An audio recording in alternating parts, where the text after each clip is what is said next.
नमस्कार, मैं हूं सत्यपाल और आप देख रहे हैं CWB हिंदी न्यूज।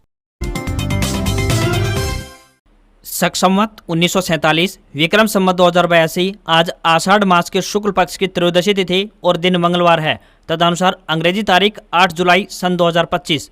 सबसे पहले आज की सुर्खियां। हरियाणा में आज 4 जिलों में तेज बारिश का अलर्ट तो 9 जिलों में मध्यम तो वहीं 11 जिलों में होगी हल्की बारिश। हरियाणा में फिर कटे 6.5 लाख BPL राशन कार्ड। इस महीने से नहीं मिलने जा रहा राशन, बताएंगे पूरी अपडेट। इस महीने के आखिरी हफ्ते में हरियाणा CET परीक्षा आयोजित कराने की तैयारी। 13 लाख से अधिक परीक्षार्थी देंगे परीक्षा। हरियाणा के इस शहर में होगी 21 किलोमीटर की हाफ मैराथन। विजेता को मिलेगा 1,21,000 रुपये का नकद इनाम। मंत्री रणवीर गंगवा LIC अफसर पर भड़के, बोले जब व्यक्ति जिंदा था तो किस्तें ली, उसकी जेब काटते रहे, अब मरने पर कह रहे हैं पात्र नहीं था। दिल्ली NCR में कावड़ियों के लिए खुशखबरी। इन शहरों से हरिद्वार के लिए चलने जा रही है स्पेशल बसें। IRCTC लेकर आया दक्षिण भारत में घूमने का शानदार पैकेज। इन धार्मिक स्थलों के करेंगे दर्शन, बताएंगे फुल अपडेट। मछली पालन में 14 लाख तक का अनुदान।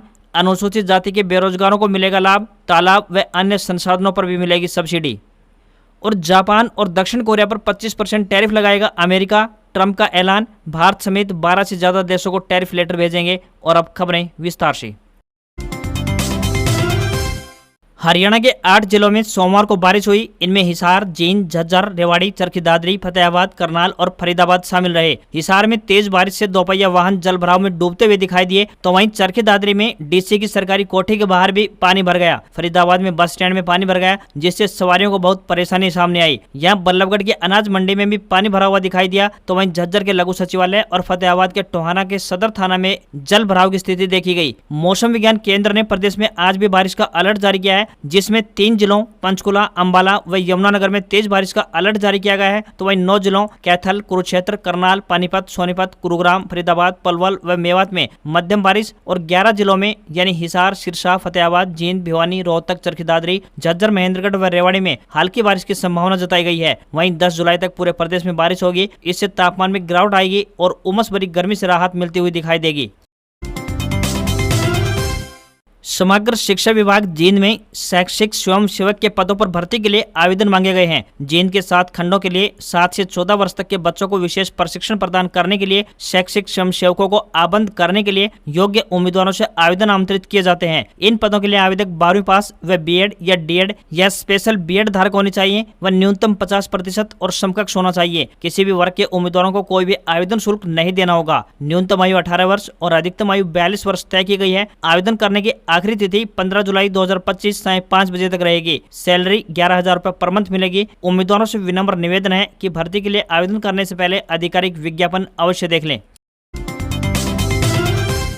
सोनीपत में मत्स्य पालन विभाग द्वारा अनुसूचित जाति के बेरोजगारों के लिए विशेष अनुदान योजना शुरू की गई है। इसमें तालाब के पट्टे पर तो अनुदान मिलेगा ही, साथ में मछली पकड़ने वाले ठेकेदारों को भी 5 लाख रुपए तक का अनुदान दिया जाएगा। सोनीपत के DC सुशील सारवान ने सोमवार को बताया कि योजना का लाभ लेने के लिए आवेदक की आयु 18 वर्ष से अधिक होनी चाहिए। आवेदक हरियाणा का स्थायी निवासी होना चाहिए। मत्स्य पालन में प्रशिक्षण आवश्यक है। इसके लिए आवेदन सरल पोर्टल पर किया जा सकता है। अधिक जानकारी के लिए जिला मत्स्य अधिकारी से संपर्क करें। DC ने बताया कि प्रधानमंत्री मत्स्य संपदा योजना में मीठे पानी के तालाब के लिए 11 लाख रुपए का प्रावधान रखा गया है, तो वहीं खारे पानी के तालाब के लिए 14 लाख रुपए तक मिल सकते हैं। वहीं सामान्य वर्ग को 40% और अनुसूचित जाति व महिलाओं को 60% अनुदान मिलेगा। कोल्ड स्टोर, फीड मिल, रेफ्रिजरेटर वाहन और बायोफ्लॉक सुविधाओं पर भी अनुदान दिया जाएगा। प्रमुख अनुदान की बात करें तो जाल खरीदने पर 60% या 24,000 रुपए, तो वहीं खाद व खुराक खरीदने पर 60% या 90,000 रुपए प्रति हेक्टेयर तक मिलेंगे। साथ ही रेहड़ी खरीद करने पर 60% या 36,000 रुपए दिए जाएंगे। हरियाणा में लगातार CET परीक्षा की तैयारी चल रही है। उम्मीदवारों द्वारा लंबे समय से परीक्षा का इंतजार किया जा रहा है। बता दें कि हरियाणा CET 2025 परीक्षा का इंतजार करने वाले युवाओं के लिए राहत भरी खबर सामने आ रही है। इस परीक्षा को इस महीने के आखिरी हफ्ते में कराने की तैयारी शुरू हो चुकी है। परीक्षा 1300 से अधिक केंद्रों पर आयोजित होने जा रही है, जिसके लिए होमवर्क पूरा हो चुका है। यदि संभावित तारीखों की बात करें तो यह 26 और 27 जुलाई निकलकर सामने आ रही है। इसके लिए प्रबल संभावना बन रही है। हरियाणा कर्मचारी चयन आयोग यानी HSSC ने CET केंद्रों को लेकर भी जांच पड़ताल कराई और 1350 के करीब केंद्रों को मंजूरी दी थी। इस बार तकरीबन 350 केंद्रों को खत्म कर दिया गया है, क्योंकि ये केंद्र मानदंडों पर खरा नहीं उतर पा रहे थे। जो भी सीईटी परीक्षा को लेकर तैयारी कर रहे हैं उनके लिए ये राहत भरी खबर सामने आ रही है। परीक्षार्थियों की अटेंडेंस के लिए बायोमेट्रिक और चेहरों को पहचानने के लिए स्कैनर भी लगेंगे। परीक्षा को ठीक ढंग से कराने के लिए 13,000 से अधिक सुरक्षा कर्मियों को तैनात किया जाएगा। कहा जा रहा है कि आयोग 10 जुलाई को टेंडर खोलेगा। आयोग की तरफ से उपकरणों, सीसीटीवी कैमरे, ऑनलाइन बायोमेट्रिक और QR कोड स्कैनिंग, चेहरा पहचान से जुड़े उपकरणों को लेकर टेंडर की प्रोसेस पूरी होते ही परीक्षा की तिथि पर मुहर लग जाएगी। सावन महीने में भोलेनाथ की नगरी हरिद्वार जाने वाले श्रद्धालुओं के लिए एक अच्छी खबर सामने आई है। बता दें कि 11 जुलाई से कांवड़ यात्रा प्रारंभ होने जा रही है और इस दौरान कांवड़ियों के सफर को सुगम बनाने के लिए हरियाणा परिवहन विभाग ने भी कमर कस ली है। फरीदाबाद रोडवेज डिपो ने शिव भक्तों के लिए 7 अतिरिक्त बसें संचालित करने का अहम फैसला लिया है। फरीदाबाद रोडवेज डिपो के एक अधिकारी ने बताया कि शिव भक्तों की डिमांड पर अस्थायी परमिट लेकर हरिद्वार के लिए अतिरिक्त बसें चलाई जाएंगी। कांवड़ यात्रा शुरू होने से पहले ही बसों के ठीक ढंग से संचालन को लेकर कर्मचारियों को आदेश जारी कर दिए गए हैं। कांवड़ यात्रा के दौरान हरिद्वार आगमन में भक्तों की सुविधा का ख्याल रखते हुए ये फैसला लिया गया है। फिलहाल 2 बसें बल्लभगढ़ से हरिद्वार रूट पर चल रही हैं। इसके अलावा एक बस पलवल से वाया बल्लभगढ़ होते हुए हरिद्वार के लिए चल रही है। 11 जुलाई से कांवड़ यात्रा प्रारंभ होने जा रही है। फरीदाबाद रोडवेज डिपो के अधिकारी ने बताया कि बल्लभगढ़ से हरिद्वार के लिए पहली बस सुबह 5:30 बजे संचालित होती है, तो वहीं दूसरी बस रात को 8 बजे रवाना होती है। इसके अलावा तीसरी बस पलवल से सुबह 11:30 बजे वाया बल्लभगढ़ होकर हरिद्वार के लिए रवाना होती है।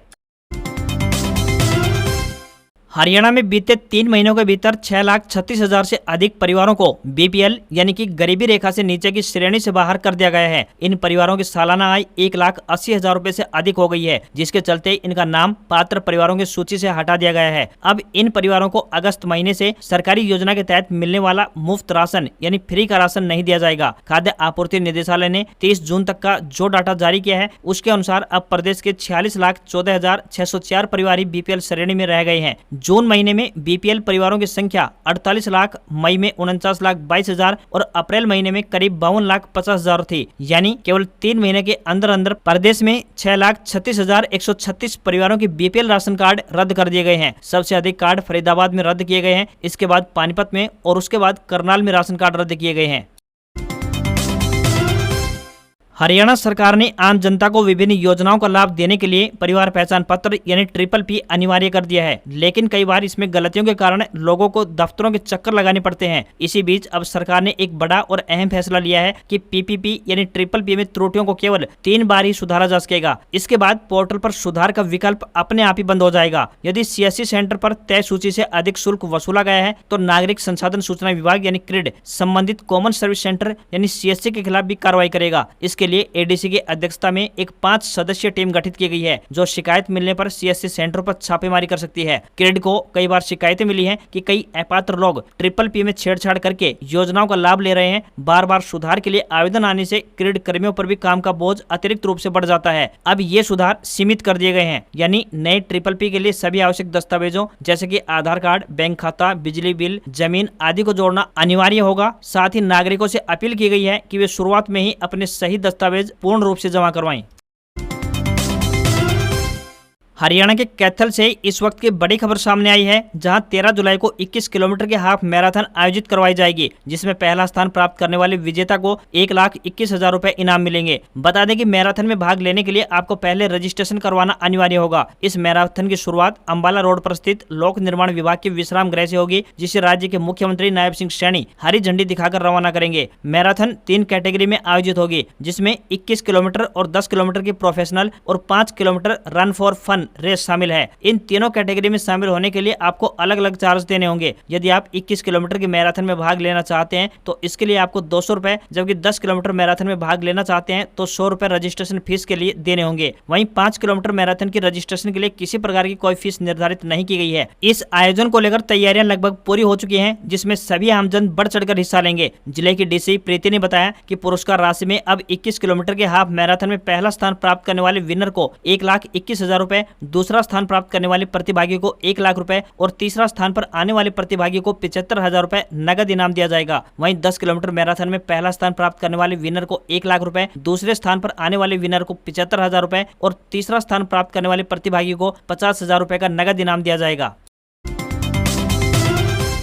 दिल्ली गुरुग्राम के बीच ट्रैफिक जाम की समस्या से निजात दिलाने के लिए एक और टनल सड़क बनाने की योजना पर काम हो रहा है। केंद्रीय सड़क एवं परिवहन मंत्री नितिन गडकरी ने बताया कि दिल्ली से गुरुग्राम के बीच टनल सड़क का निर्माण किया जाएगा। यह टनल दिल्ली के तालकटोरा स्टेडियम से लेकर गुरुग्राम तक बनाई जाएगी ताकि सफर के दौरान लोगों के कीमती समय को बचाया जा सके। नितिन गडकरी ने कहा कि दिल्ली से गुरुग्राम के बीच टनल सड़क मार्ग के निर्माण से यात्रा के दौरान लगने वाले समय में काफी हद तक कमी आएगी। अभी दिल्ली से गुरुग्राम की दूरी तय करने में लगभग 1 घंटे का समय लग जाता है, लेकिन इस टनल मार्ग के निर्माण से इस दूरी को तय करने में लगभग 15 से 20 मिनट का समय लगेगा। गडकरी ने कहा कि इस टनल को बनाने का उद्देश्य यात्रा में लगने वाले समय को कम करना और लोगों को ट्रैफिक जाम से मुक्ति दिलाने में मदद करना है। इसके अलावा दोनों शहरों के बीच वायु प्रदूषण को कम करने में भी यह टनल महत्वपूर्ण भूमिका अदा करेगी। वाहन बिना किसी ट्रैफिक जाम में फंसे आसानी से अपने गंतव्य स्थान तक पहुंच सकेंगे। दिल्ली से सटे फरीदाबाद के बल्लभगढ़ शहर वासियों के लिए एक अच्छी खबर सामने आई है। यहाँ स्वास्थ्य सेवाओं का बुनियादी ढांचा मजबूत करने की दिशा में एक बड़ा और महत्वपूर्ण कदम उठाते हुए अखिल भारतीय आयुर्विज्ञान अनुसंधान संस्थान यानी एम्स द्वारा 50 बिस्तर का अस्पताल बनवाया जाएगा। अस्पताल की बिल्डिंग का निर्माण कार्य शुरू हो चुका है और इसे अगले साल अप्रैल महीने तक पूरा करने का लक्ष्य तय किया गया है। बता दें कि दिल्ली एम्स ने ग्रामीण स्वास्थ्य सेवाओं को बेहतर बनाने के उद्देश्य से साल 1967 में बल्लभगढ़ में अस्पताल का निर्माण करवाया था। तब यहाँ आबादी बेहद ही कम थी, लेकिन अब क्षेत्र की आबादी लगभग 5 लाख के आंकड़े को पार कर चुकी है। नेशनल हाईवे पर होडल से लेकर दिल्ली तक सिर्फ यही अस्पताल सबसे नजदीक भी है। ऐसे में ओपीडी और मरीजों की बढ़ती संख्या को देखते हुए दिल्ली एम्स ने अपने पुराने अस्पताल की बिल्डिंग को तोड़कर नया अस्पताल बनाने की योजना बनाई है। इसके निर्माण कार्य के लिए लगभग 18 करोड़ रुपए की धनराशि को स्वीकृति प्रदान कर दी गई है। वहीं दिल्ली एम्स द्वारा फतेहपुर बिल्लौच में भी एक 15 बेड का अस्पताल बनाया जा रहा है। इस तरह से जिले में एम्स के 65 बिस्तर के 2 अस्पताल बन जाएंगे। इन अस्पतालों का शहरी और ग्रामीण क्षेत्र के लोगों को काफी फायदा पहुंचेगा। उन्हें बेहतर स्वास्थ्य सेवाओं का लाभ अपने क्षेत्र में ही मिलेगा। दक्षिण भारत के प्रसिद्ध धार्मिक स्थलों की यात्रा करने के इच्छुक लोगों के लिए आईआरसीटीसी एक गजब का ऑफर लेकर आया है। आईआरसीटीसी भारत गौरव ट्रेन संचालित कर रहा है, जो इसी महीने की 28 तारीख को दक्षिण भारत की दिव्य यात्रा के लिए रवाना होगी। कुल मिलाकर यह यात्रा 12 रात और 13 दिनों की रहेगी, जिसकी वापसी 9 अगस्त को होगी। यह ट्रेन पठानकोट कैंट स्टेशन से रवाना होगी और बीच रास्ते इसके बोर्डिंग स्टेशन की बात करें तो Jalandhar city, Ludhiana, Chandigarh, Ambala cantt, Kurukshetra, Karnal, Panipat, Sonipat, Hazrat Nizamuddin, Mathura, Agra cantt और ग्वालियर स्टेशन रहेंगे। यह ट्रेन श्रद्धालुओं को दक्षिण भारत की तिरुपति, रामेश्वरम, मदुरई, कन्याकुमारी और मल्लिकार्जुन जैसे दक्षिण भारत के प्रमुख तीर्थ स्थानों के दर्शन करवाएगी, जो आध्यात्मिक अनुभव, सुविधा और किफायती दरों का अनूठा संगम होगा। स्लीपर क्लास की बात करें तो 30,135 रुपए, थर्ड एसी स्टैंडर्ड के लिए किराए की बात करें तो 43,370 रुपए लगेगा, तो वहीं सेकंड एसी कंफर्ट के लिए 57,470 रुपए किराए के रूप में देने होंगे। वहीं स्थानीय दर्शन के लिए एसी व नॉन एसी बसें शामिल होंगी। शाकाहारी भोजन की बात करें तो चाय, नाश्ता, दोपहर व रात्रि का भोजन भी दिया जाएगा। एस्कॉर्ट टीम, सफाई, सुरक्षा और पैरामेडिकल स्टाफ भी उपलब्ध रहेगा। इच्छुक श्रद्धालु आईआरसीटीसी के आधिकारिक वेबसाइट अथवा चंडीगढ़ कार्यालय या अधिकृत एजेंटों के माध्यम से टिकट बुक करवा सकते हैं। धार्मिक पर्यटन को बढ़ावा देने वाली इस यात्रा में शामिल होकर श्रद्धालु दक्षिण भारत के प्रमुख मंदिरों के दर्शन कर सकेंगे। हरियाणा के करनाल में जिला कष्ट निवारण समिति की बैठक में मंत्री रणबीर गंगवा एलआईसी अफसर पर भड़क गए। मीटिंग में पहुंची महिला ने आरोप लगाया कि पति की मौत के बाद उसे बीमा क्लेम नहीं दिया गया। उसे कहा जा रहा है कि मरने वाला इसके योग्य नहीं था। इस पर मंत्री रणबीर गंगवा ने तुरंत एलआईसी के अधिकारियों से जवाब मांगा। जवाब में एलआईसी अफसर ने पहले नियम व शर्तें गिनानी शुरू की, फिर कहा कि बैंक ने मृतक की फाइल लेट भेजी और साथ ही यह भी कहा कि मृतक क्लेम के लिए पात्र नहीं था। इस पर मंत्री भड़क गए और अफसर को कहा कि जब पात्र नहीं था तो प्रीमियम क्यों लिया? जब व्यक्ति जीवित था तो उसकी जेब काटते रहे, अब जब वह नहीं रहा तो उसका हक मार रहे हैं। मंत्री ने एसपी को महिला से एलआईसी अधिकारियों के खिलाफ शिकायत लेने के निर्देश जारी किए। मंत्री ने कहा कि उच्च अधिकारियों से जांच करके उसकी रिपोर्ट अगली बैठक में प्रस्तुत करें। साथ ही मंत्री ने पुलिस को कार्रवाई करने के आदेश जारी कर दिए। मंत्री सोमवार को करनाल में जिला कष्ट निवारण समिति की बैठक लेने पहुंचे थे। कैबिनेट मंत्री रणबीर गंगवा ने बैठक के बाद मीडिया से बातचीत में बताया कि उनके पास 18 शिकायतें पहुंची, जिनमें 8 का मौके पर ही समाधान कर दिया गया। बाकी शिकायतों को अगली बैठक में लिया जाएगा। उन्होंने कहा कि सरकार आम जनता की समस्याओं को प्राथमिकता से सुलझा रही है। अवैध कॉलोनियों के मुद्दे पर मंत्री ने कहा कि प्रशासन समय समय पर कार्रवाई करता है। जहां भी नियमों का उल्लंघन पाया जाता है वहां एफआईआर भी दर्ज होती है। सरकार ने साफ निर्देश दे रखे हैं कि बिना स्वीकृति के कोई भी कॉलोनी नहीं बसने दी जाएगी।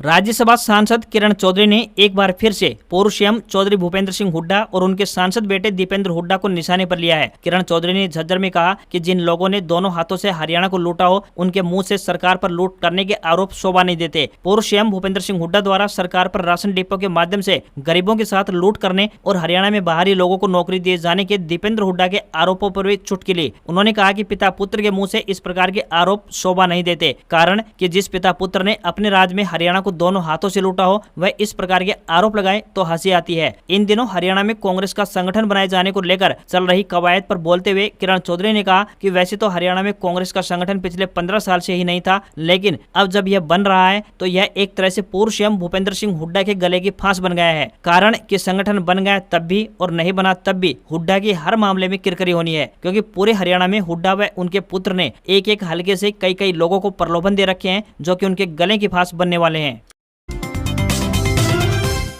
टेक कंपनी वीवो अगले हफ्ते 14 जुलाई को 2 premium smartphone Vivo X Fold 5 और वीवो X200 FE लॉन्च करने जा रही है। लॉन्चिंग की जानकारी कंपनी ने अपनी वेबसाइट और सोशल मीडिया हैंडल X पर दी है। फोटोग्राफी और वीडियो रिकॉर्डिंग के लिए स्मार्टफोन में जेसिस ऑप्टिकस के साथ ट्रिपल कैमरा सेटअप दिया जा रहा है। इसमें मेन कैमरा 50 मेगापिक्सल का दिया गया है। सेल्फी और वीडियो कॉलिंग के लिए वीवो X200 FE में 50 मेगापिक्सल का wide angle auto focus camera दिया गया है। कंपनी ने कंफर्म किया है कि वर्किंग के लिए मीडियाटेक डायमेंसिटी 9300 प्लस चिपसेट मिलेगा, जो एंड्रॉइड 15 ऑपरेटिंग सिस्टम पर बेस्ड फनटच ऑपरेटिंग सिस्टम पर रन करेगा। बैटरी को लेकर कंपनी ने कहा कि स्मार्टफोन में 6500 mAh की बड़ी बैटरी मिलेगी। इसे चार्ज करने के लिए 90 वाट का चार्जर मिलेगा। वीवो लैब रिपोर्ट्स के मुताबिक एक बार फुल चार्ज करने पर स्मार्टफोन में 25 घंटे 44 मिनट तक यूट्यूब और 9.5 घंटे गेमिंग का एक्सपीरियंस लिया जा सकता है। स्मार्टफोन में 12 GB रैम और 512 GB स्टोरेज कैपेसिटी मिलने की उम्मीद है। भारत में इसकी कीमत 54,999 रुपए हो सकती है।